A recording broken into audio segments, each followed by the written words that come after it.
The next speaker we have among us is Professor Somdatta Mandal. Professor Mandal is the retired professor of English of Visva-Bharati, Santiniketan.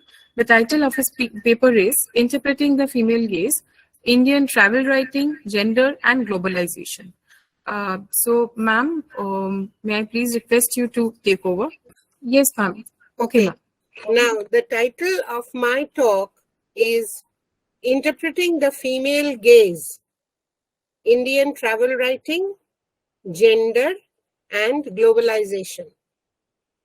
Travel narratives have taken a considerably long time to be recognized as a canonical genre of writing. Moreover, from times immemorial, travel was usually considered as a male enterprise. The essence of adventure lies in taking risks and exploring the unknown. So it is hardly surprising to find that early travel accounts tended for the most part to be written by men who moved more freely in the public sphere. Most often, women remained as angels in the house, or if they went for any trip anywhere, they were accompanied by male companions. Most of the time, these were pilgrimages. Considering the entire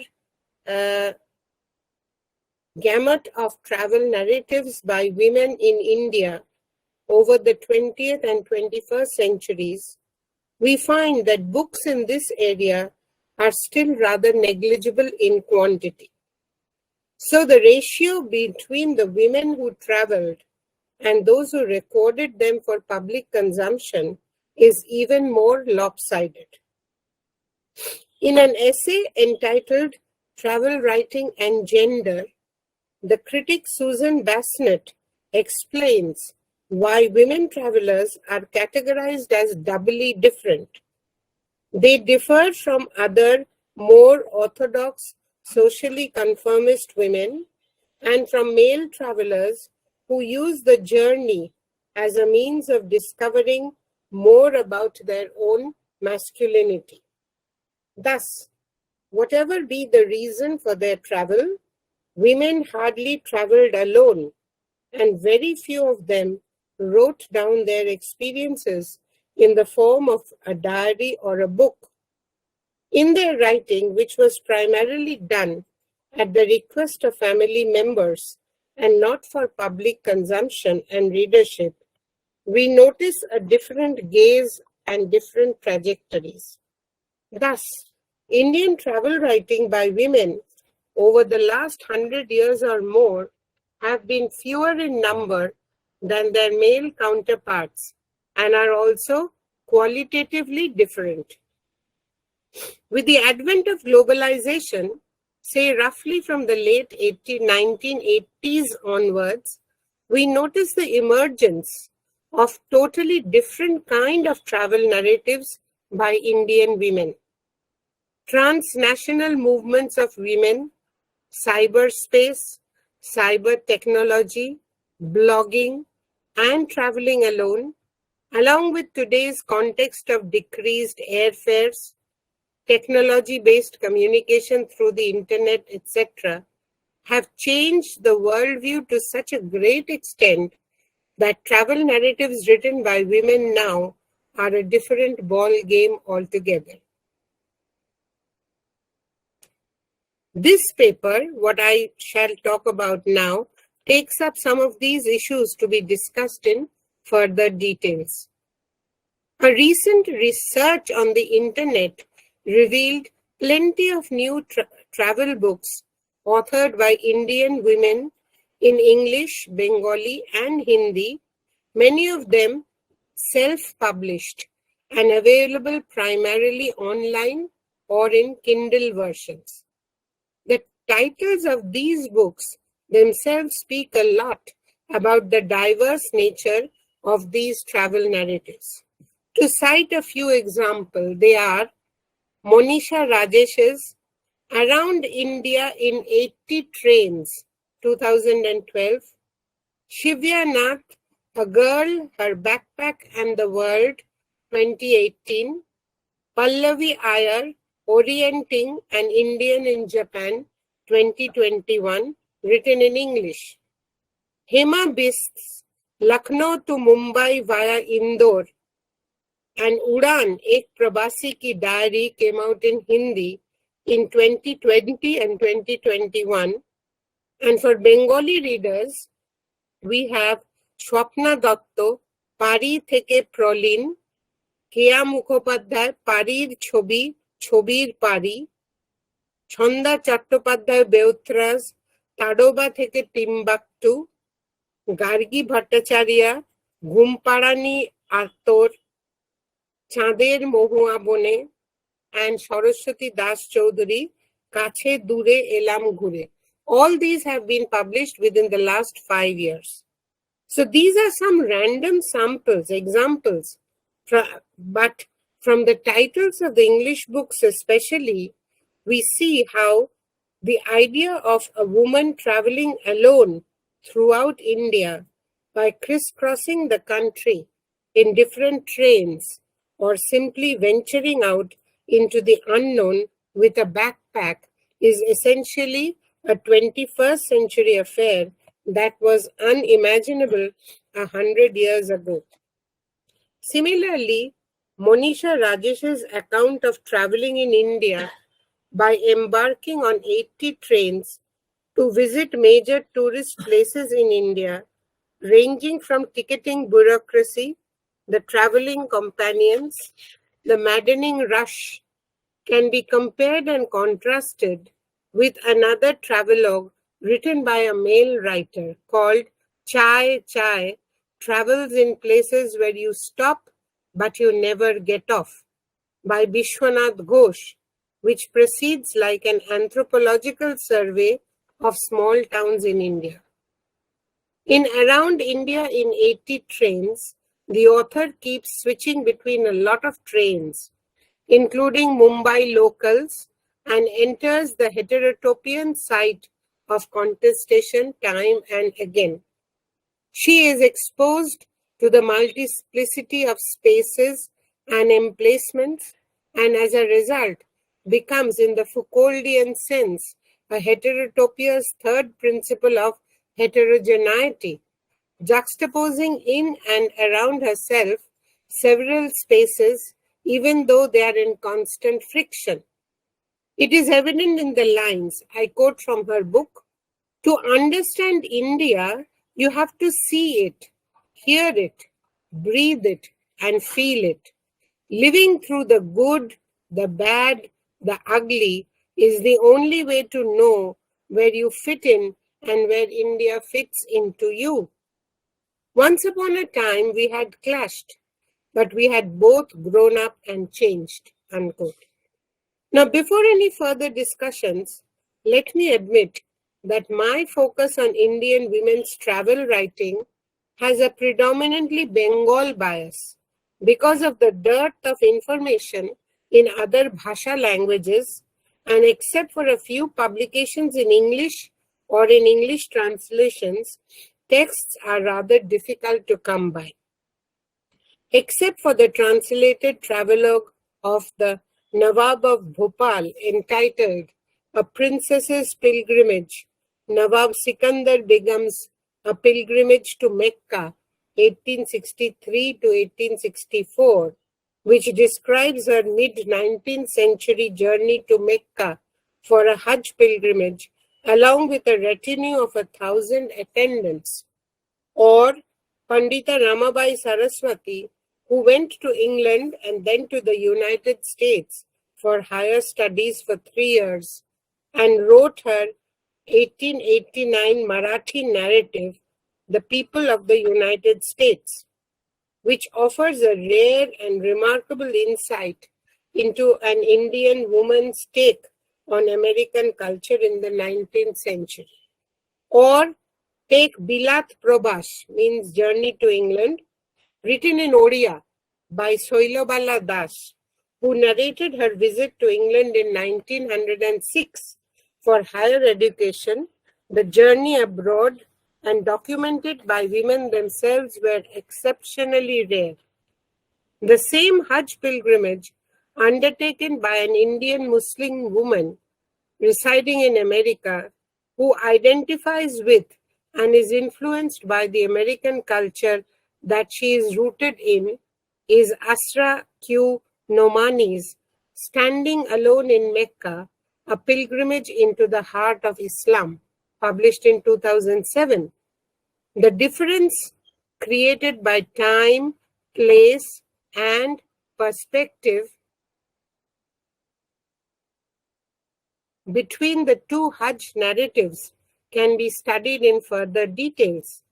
This point is highlighted by the critic Jayati Gupta when she states, I would like to argue that the travel text is not entirely an autonomous literary work, necessarily subjective and anecdotal, spinning a story even while recording a narrative of mobility and displacement. Rather, it generates multiple forms of knowledge, initiates debates about geography and cartography, impinging on practices from anthropology and ethnography, identifying possible inquiries into social, political, linguistic, and cultural realities, even engaging with intersection traditions of received ideas. Between the act of travel and the composition or writing of a text lurks several of these interstices, either intentional or unintentional, that makes the reading of the travel text complex and nuanced. In general, Indian women's travelogue from the late 19th century up to the 20th can be broadly divided into two categories. First is travel within the country, primarily for pilgrimages to different holy places or just for leisure. Prashannamoyi Devi's Aryavarta, Janoiko Bongo Mohilar Bhromon Bittanto is one good example. Rajlakshmi Debda's Nepal Bhromon in 1938 offers detailed guidelines for future pilgrims to Nepal. Rani Chanda's Pothe Ghate or Navanita Devsen's innumerable travel narratives, most often laced with humor, also contribute to this category. The second group of travel, of course, is those narrating trips outside India. Among them, the majority narrate travels to the West, primarily to Europe and England in particular. There are also a few interesting texts like Hariprabha Takeda's Bongo Mohilar Japan Jatra in 1915 and Saroj Nalini Dutt's Japane Bongo Nari 1928 or Moitrey Devi's Ochena Chin that focuses on trips to the Oriental nations of Japan and China. Travel literature enacts a logical transition from the ongoing focus on autobiography, subjectivity, and multiculturalism. Travel extends the inward direction of autobiography to consider the journey outward. Whatever be the journey's motive, it changes both the country visited and the self that travels.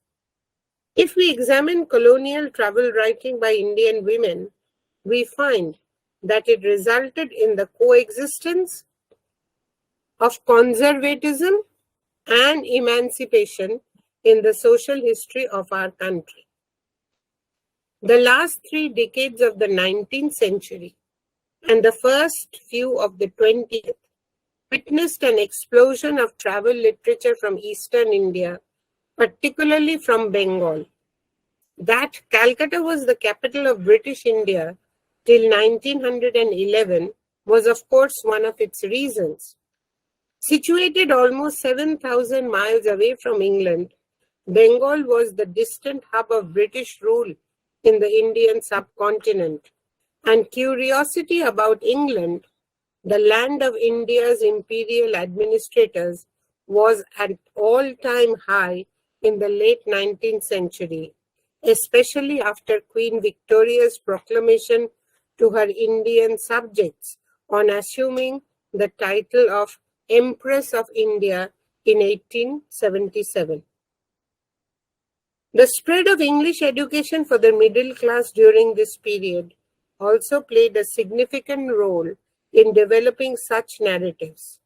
It is through learning English that the enlightened Bengali of the new age learned to see modern Europe.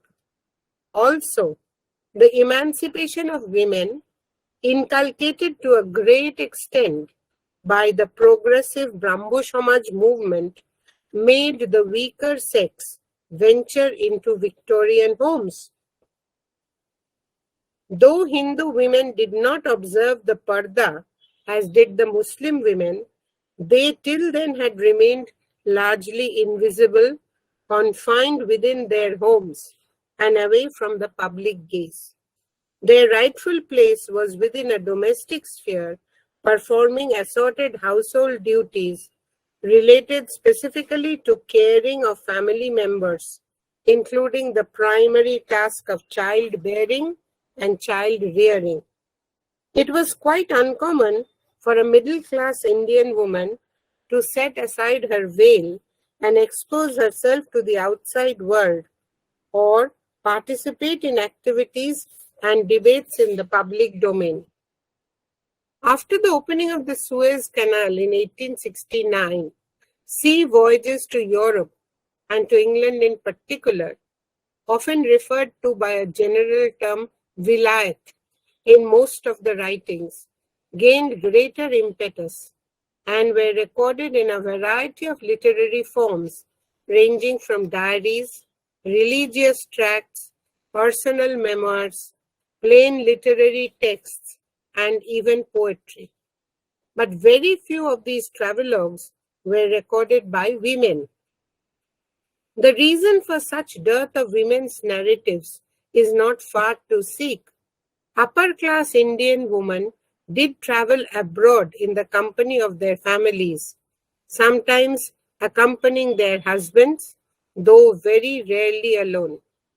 Some of the early women who crossed the Kalapani were the two Dutt sisters, Orudatta and Torudatta, who traveled with their father, Govind Chandra Datta, from 1869 to 1873. Torudatta belonged to the westernized and wealthy Christian family of Calcutta, and she left for England when hardly 14 years old. She spent 4 years in England and France and studied languages and literature in Cambridge. Indira Devi Chaudhurani, in her Puratani, gives us some information about her mother, Gyanoda Nandini Devi. This is the second daughter-in-law of Devendranath. Her experiences in England. Gyanoda Nandini Devi was married at the age of 8 to Satyendranath Tagore, the first Indian civil servant and the second son of Maharishi Devendranath Tagore. She traveled within India with her broad-minded husband, who even encouraged her to travel unaccompanied to England along with her children. Even Rajkumari Bandopadhyay had successfully traveled to Europe during this period. Sarojini Naidu, the nationalist leader, who later became the president of the Indian National Congress in 1925, had a cosmopolitan and liberal upbringing. She went to England in 1895 with a state scholarship and was at the King's College London and Girton College, Cambridge. In 1921, Suniti Devi, the Maharani of Kuch Bihar, authored My First Visit to England as part of her autobiography entitled The Autobiography of an Indian Princess. What these women shared was a westernized education, knowledge of English, and a family background that was affluent and cosmopolitan. But none of these women travelers had full-fledged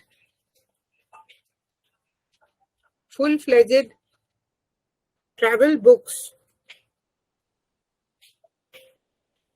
or narratives to support their voyages. In this sense, Krishnabhamini Das's 1882 travel to England, which resulted in a full-length travelogue called Englande Bongo Mohila, published in Kolkata in 1885, can be called a path-breaker of this genre. A literate middle-class housewife, Krishnabhamini accompanied her husband to England, much against the wishes of her conservative parents-in-law, and made London her home for almost 8 years. Her book was published in Calcutta in 1885. Interestingly, the author's name did not appear in the publication, and it was just called A Bengali Woman in England. Totally different from Krishnabhamini's narrative is a travelogue published by Durgavati Ghosh in 1936 called Poschim Jatriki that refers to her travel undertaken in 1932. Durgavati came from a much wealthier background. As the daughter of the famous psychologist Girindra Shekhar Bosu, her 4-month-long travel to Europe and England was a much more leisurely affair, with Thomas Cook and Company arranging her itinerary for her and her husband. A third example of another sort of travel undertaken a decade later, on the verge of India gaining her independence, is Chitrita Devi's 1947 experience called Onek Shagor Pediye. The common link between these three narratives is that all the three travelers were ordinary middle-class housewives who traveled as appendages to their men. In most cases, the husband went to England for obtaining a degree of higher education. Also, it is a dramatic tension between two disparate cultures that lies at the core of all the three narratives. The writer's sense of wonder at encountering the ruling European race in their own country is tempered by maintaining a rational distance, one that was naturally fostered by conservative social upbringing and cultural difference, feeling of alienation, and nationalistic pride. Indian women's travels can be classified under several heads. The first is, we can classify it as the voyage and the traveler. Since travel writing can accommodate many shapes, each individual narration varies according to the nature of the person traveling. Just as one is struck by the multifarious nature of the travelers, one is also struck by the similarity of travel descriptions. The first section, describing the sea voyage, is often monotonously repeated in each narrative. This was because the sea voyages that took these travelers followed more or less the same routes. From Bombay, they went via Aden, Port Said, Suez Canal, the Red Sea, some port in Italy or Marseille in France. Then they took the train through Switzerland or Austria or France to reach Calais. A steamer across the English Channel would land them at Dover or any other English port. So different versions of seasickness, of merrymaking, singing and dancing by the Englishmen on board the ships, the monotony of travel, and the observation of different co-passengers became a recurrent theme for all these narratives. Even within this similarity, one found exceptions varying on the perceptions of the nature of the particular person traveling. Thus, while the middle-class housewife Krishnabhamini Das takes pains in explaining the terms steward, deck, saloon, cabin, etc., Chitrita states in her preface, "The fun of carrying a lot of provisions, fearing that the war might ration those items, is really like carrying stuff that are exported and usually beyond the reach of the locals." For Hariprabha Takeda and Sarojinali Niddat, who traveled by ship to Japan, the scenario was also similar. But by the time we come to the middle of the 20th century, travel by air had also become prevalent. So for Monisha Rajesh, traveling by train was even more exciting. She wrote, I quote, "Trains were my escape, my ticket out of the city. They allowed me to curl up in comfort as my surroundings slipped away. Unlike air travel, a cramped clinical affair conducted in recycled air, causing bad tempers and bad breath, a train travel invited me to participate." Unquote. The second category is what I call the cartography and the narrator. In most of these early travel narratives from Bengal, we get the description of voyages out and voyages in, where the beginning and the destination points of journeys are physical places. These middle-class travelers developed an aesthetic appreciation for the landscape and spoke of the places they visited in such a manner that the reader would be able to savor the exotic but unaffordable horizons of the West through accurate details. Thus, most of the travelogues are full of touristy kind of information, actually names of places within cities, the streets, the museums, the transport system, the hotels, the parks, etc. Driven by the pure pleasure of seeing, they maintained an aesthetic interest, emphasizing on a sense of place, space, and landscape. They are therefore more interested in human encounters and the difference that exists between races and peoples in their attitudes and their temperaments, especially in human cultural environments. Now, though travel writing can accommodate many shapes and multiple in form, usually it fluctuates between the poles of subjective experience and objectivity. Focusing on an actual description of the real world, almost all of them are concerned with verisimilitude. Moreover, often written for a non-academic readership, most of these narratives are devoid of theoretical jargon and would spur on a desire to explore Vilayat in great depth. For example, Krishna Bhamini Das's first glimpse of London was excitingly impressive, and she defines the physical dimensions of the city by making comparative assessments with Calcutta. London is a huge city, she writes. No other country in the world has such a big metropolis. It is almost 10 miles long and 4 miles broad. London occupies 4 times the space of Calcutta, and its population is 8 times that of Calcutta. About 40 lakhs of people live here. If one tours London in a carriage for 5 or 6 days at a stretch, one would still not have enough of sightseeing. It is difficult, however, to find one's way around. The third category I call is nuggets of history.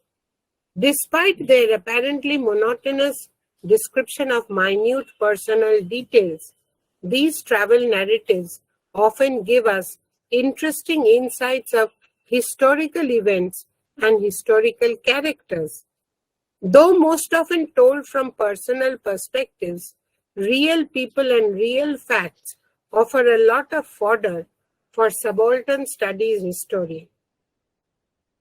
For Chitrita Devi, for example, the historical moment of her travel in 1947 to England adds new insights as she was witness to the remarkable moment in history, and she remembers listening to Lord Attlee's speech at the House of Commons, where the independence paper, white paper, was handed over. She physically saw it. And then she says, "So at last our country was really free? Something that was just imagination a year ago appeared in reality. But what kind of coming was this?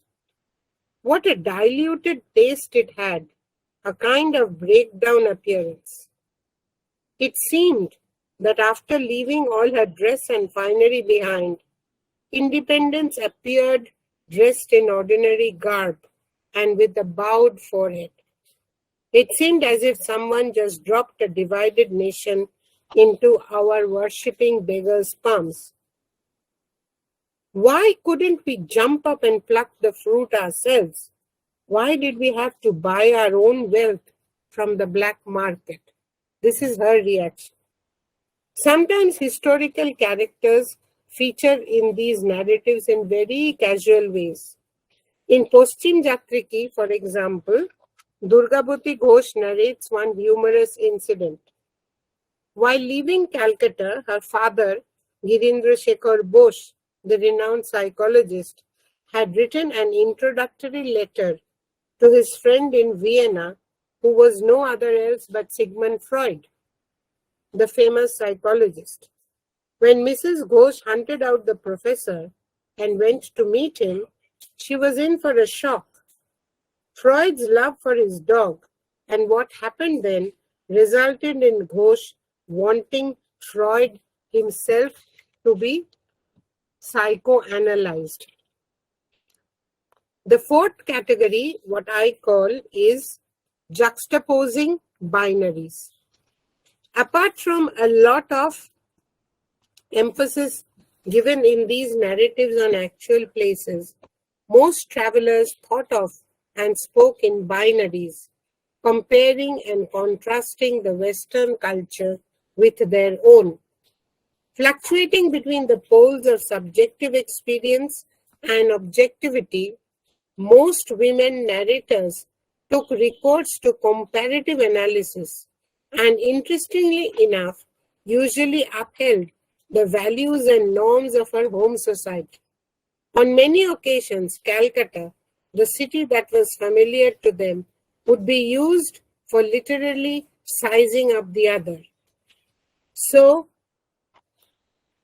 every time the writer would go on continuously comparing Calcutta with the place she was visiting. Durgabati Ghosh was enamored of the ways in which the British police performs their duties, the systematic movements of the London Underground. While traveling in the streets of London, she realized that compared to men, women travelers were much more in number. She even noticed the beggars on the streets, the poor children begging for pennies near the Thames Underground. But one English lady's behavior shattered all of her utopia about Vilayat. And this is what she writes. "One day I was traveling by bus. An English lady was sitting next to me with her small child. While playing, the small boy had dirtied his face. The educated mother instantly brought out her handkerchief, spit on it, and cleaned her son's face. Besides this, I have seen English gentlemen using their spit to fix stamps on envelopes, to remove stains from overcoats, to seal envelopes.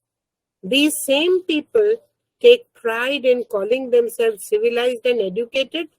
Even the sweepers of our country, who are constantly cleaning dirt, would not feel like cleaning their children's face with spit. For Krishnabhamini, the novelty of the city of London soon started to wear out, and the initial euphoria about the place melted down. She toured different sectors of London during her long stay in England. She was struck by the sharp contrasts and rigid social hierarchy. To her, it must have seemed almost like the caste-ridden society back home. Thus, in most cases, we see that after the initial sense of wonder about visiting a new place, reality sinks in and often shatters the utopian vision and hope with which the travelers had begun their journey.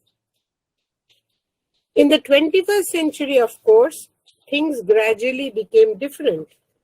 Monisha Rajesh writes, I quote, "To understand India, you have to see it, hear it, breathe it, feel it." She has no scope of comparing us with them, as did the earlier narrators.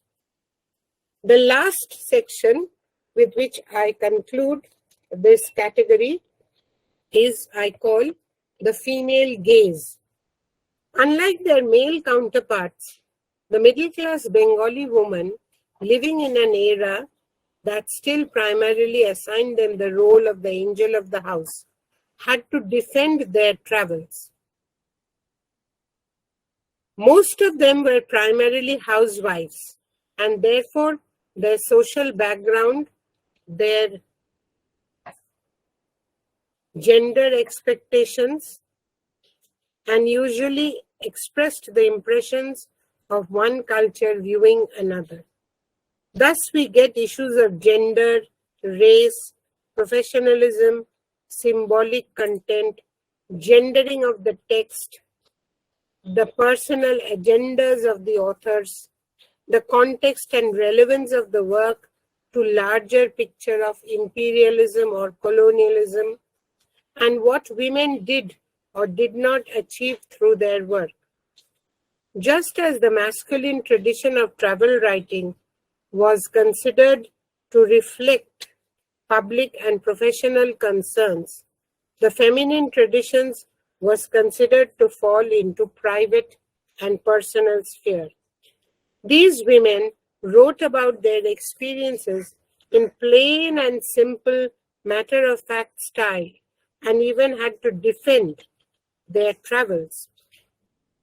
It is therefore clear that the genre of women's travel writing tended to contain slightly different features, such as apologies for what women travelers came to be the amateurish nature of their work and justification for why they traveled at all. While women travelers tended, like men, to uphold the values of the empire, they also sought to enjoy the escape from their lives at home. But what they narrated was usually related to detailed descriptions of customs, religious practices, habitat, and dress codes they encountered in their travels.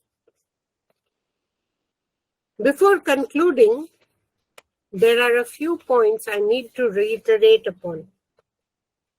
Despite the popularity of travel writing, even after the ease of publication in the 21st century, the popularity of Indian travel narratives has not gained the desired momentum.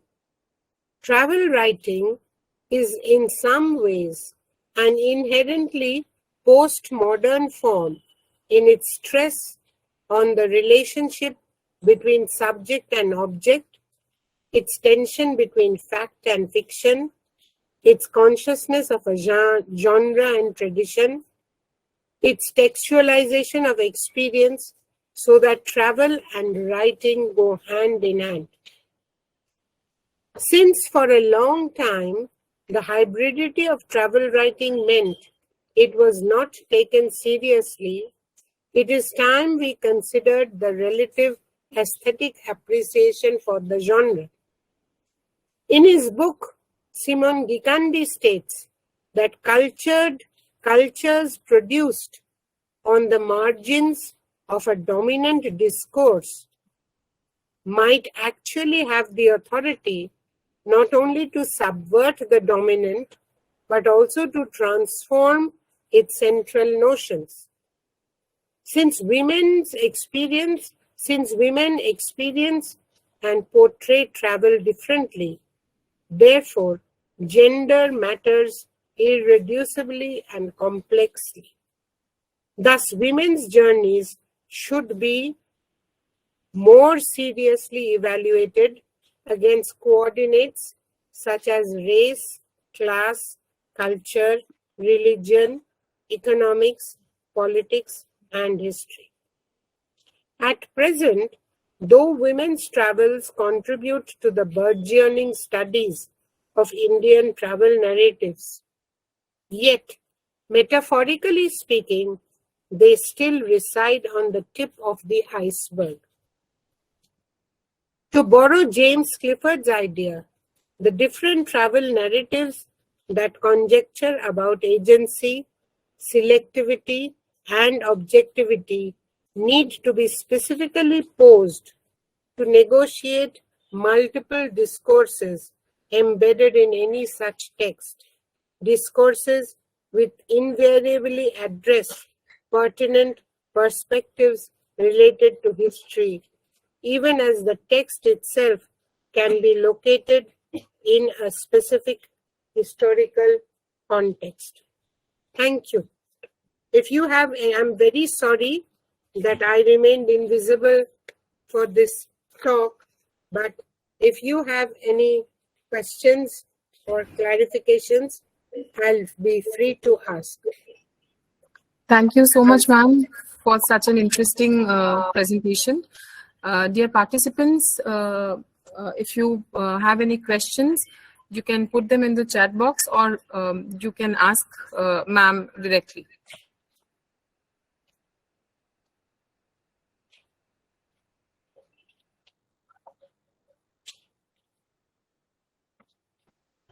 Ma'am, Pooja Shukla is writing, ma'am, can you please share the list of travelogues mentioned in the lecture? Well, I have a long list, and if this paper, if I submit it, it has a long reading bibliography list, but how do I give it? Ma'am, you can mail it to our Women's Studies Center mail ID. The paper, final paper, it has the bibliographic list. Okay, ma'am. Okay, ma'am. And once we get the list, we can share those with the participants. Because it has other reference texts also as well. You know, okay. Not only the list of, I mentioned a few of the texts, but there is a whole long list of other reference material also, which I did not think, wasting time. But if you get the paper with the reading list, you can always share it with the participants. Okay, ma'am. Sreyoshi Chaudhary is writing, thank you, ma'am. Is there any travelogues by Muslim women? Muslim women in India, I mentioned the very early, Nawab Sikandar Begum's Hajj pilgrimage, and very lately the Hajj pilgrimage, but she's an Indian American Muslim. But as as I totally admitted at the beginning of my talk, that there might be writings by women in regional Bhasha languages with which we do not have access to. Only some, if it's translated into English or in Hindi, it's possible. But as such, I haven't come across especially Muslim women per se writing about their travels.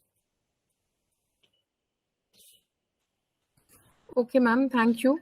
Participants, do you have, Utkolika Shah, she writes, in the context of sudden spurt in the practice of travel vlogging, and if we can say vlogging by women in the current era, how do you define the absence of women's perspective in talking about traveling in general? I didn't get the question. Can you repeat it?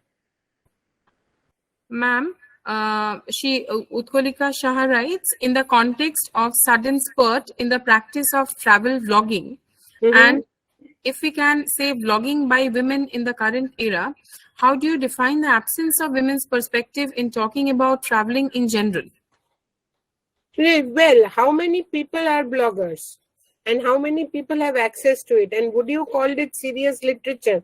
I've been mentioning from the very beginning that travel narratives, the travel writing itself is a fledgling genre, which has just been given a due respect a few decades back.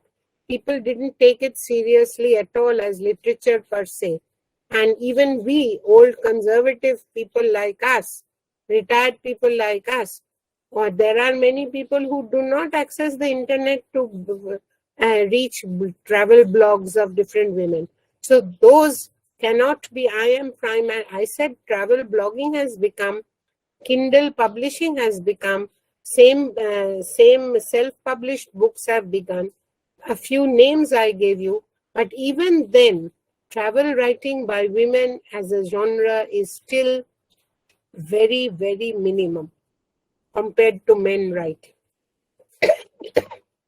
This is what I said.